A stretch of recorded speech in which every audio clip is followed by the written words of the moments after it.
Ito, may gagawin tayo, ProMac. Sa kanila to. 32 inches. So, nasagi ng pusa daw. Ayaw nang gumana. Papagawa. So, gagawin natin. So, para makita nyo. Power. Ayun, ilaw. Yun. Ayan.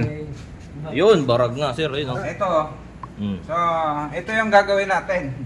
So, tinamaan dito. Yan. Pag mga ganito, pag hinimas-himas mo kasi, akala mo hindi basag. Pero sa loob na yan, basag na yan.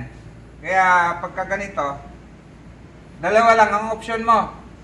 Pagawa mo, or kalakal na. Bibili ka na ng bago. So dahil ang order ng may-ari nito, ipagawa. So gagawin natin. So simple lang gagawin natin. Okay, ito na yun. So yan, di ba basag? Ito yung laman sa loob. Basag-basag yan. Pero kung kahawakan mo yan, wala kang makakapa dyan na nakakasugat kasi may polarizer kasi yan, likod, saka harap. So pagka mga ganito, hindi na marirepair yan, kundi palitan talaga ng bago. So yan na, napalitan na natin. So ang LCD, okay na. Back to normal condition na yan. Dahil napalitan natin. So isa sa pinakamahal na pyesa sa TV nyo is yung LCD. So, di ba kayo ang nagbukas niyan? Yes, sir. Okay na, ayos. Kita na naman kayo, marami naman kayong basket yan. Oh, basher!